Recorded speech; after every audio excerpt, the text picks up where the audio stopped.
Hello दोस्तों, अपने YouTube channel पे एक मंगल गीत लेके आए हैं जो बेटे की शादी में गाया जाता है। आप लोग को अगर ये मंगल गीत अच्छा लगे तो मेरे वीडियो को लाइक करें, सब्सक्राइब करें और कमेंट में बताइए कि ये मंगल गीत कैसे लगा। धन्यवाद।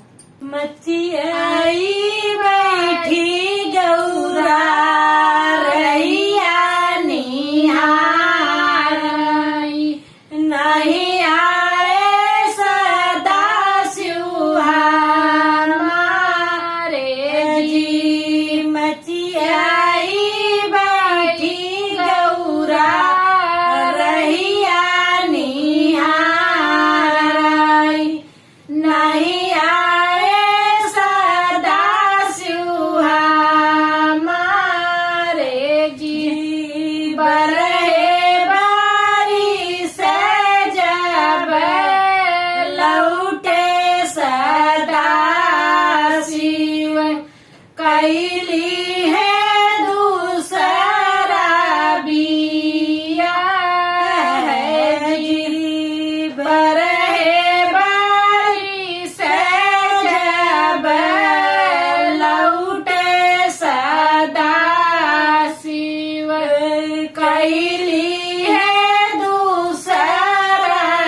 तो से सुघर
सदा शिव के से जिया पे कबो नाही जाबई कैसे बनी सावती तो